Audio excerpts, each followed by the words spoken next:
Hi friends, welcome to Hello Kitchen. இன்னைக்கு பாத்தீங்கன்னா நம்ம பானி பூரி எப்படி பண்றதுன்னு பார்க்க போறோம். அதுக்கு முன்னாடி என்னோட சேனலை நியூவா பார்க்கறீங்கன்னா என் சேனலுக்கு சப்ஸ்கிரைப் பண்ணுங்க.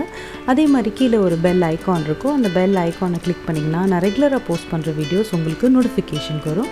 அதே மாதிரி என்னோட வீடியோக்கு லைக் கொடுங்க. இப்போ இதை செய்யறதுக்கு பானி எப்படி செய்கிறோம் அப்படின்றது பார்க்கலாம். இதுக்கு நான் 300 ml ஆஃப் வாட்டர் எடுத்திருக்கேன். அதில் சுகர் ஒரு 1/2 டீஸ்பூன் ஆட் பண்ணுறேன். இந்த பானி பூரி மசாலா கிடைக்குது, அதில் நான் 1 டீஸ்பூன் ஆட் பண்ணுறேன்.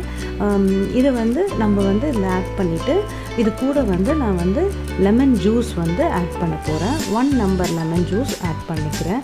புளிப்புக்கு ஏற்ற மாதிரி கொஞ்சம் புளிப்பு உங்களுக்கு ஜாஸ்தியாக வேணும்னா நீங்கள் கூட ஆட் பண்ணிக்கலாம். நான் இதுக்கு 1 லெமன் கரெக்டாக இருக்குது, அதனால் 1 லெமன் நான் யூஸ் பண்ணுறேன். சால்ட் டேஸ்ட்டுக்கு ஏற்ற மாதிரி நான் யூஸ் பண்ணிக்கிறேன். அப்புறம் நான் ஆல்ரெடி அரைச்சி வச்ச க்ரீன் சட்னி ஒரு 2 டேபிள் ஸ்பூன் ஆட் பண்ணுறேன். இதை மிக்ஸ் பண்ணிவிட்டு கூட கொஞ்சோண்டு கொத்தமல்லி இதோட ஆட் பண்ணிவிட்டு இதை நல்லா மிக்ஸ் பண்ணி எடுத்து வச்சுக்கிறேன். இப்போ பூரியோட ஃபில்லிங் என்னன்னு பார்த்தீங்கன்னா, நான் இந்த மாதிரி பூரியை அப்படி உடச்சி எடுத்திருக்கேன். அது கூட பார்த்தீங்கன்னா நான் வேக வச்ச பொட்டேட்டோ, ஆனியன், சால்ட்டு, அப்புறம் கொஞ்சம் சில்லி பவுடர் ஆட் பண்ணியிருக்கேன். அதை தான் இப்போ இதில் உள்ளே ஃபில் பண்ணிவிட்டு இது மேலே கொஞ்சம் ஓமப்பொடியும் நான் உள்ளே ஃபில் பண்ணுறேன்.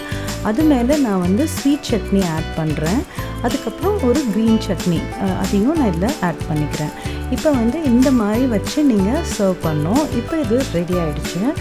ஆல்ரெடி என்னோடய க்ரீன் சட்னி வீடியோவும் ஸ்வீட் சட்னி வீடியோவும் நான் போஸ்ட் பண்ணியிருக்கேன். அதோட லிங்க்கை கீழே இருக்க டிஸ்கிரிப்ஷன் பாக்ஸில் நான் ஷேர் பண்ணுறேன். அதை பார்த்துட்டு நீங்கள் ஈஸியாக பானிபூரி ரெடி பண்ணலாம். உங்களுக்கு என்னோடய எல்லோ கிச்சன் சேனல் பிடிச்சிருந்தா லைக் பண்ணுங்கள், ஷேர் பண்ணுங்கள், சப்ஸ்கிரைப் பண்ணுங்கள். மறக்காமல் கீழே இருக்க பெல் ஐக்கானை கிளிக் பண்ணுங்கள். தேங்க்யூ.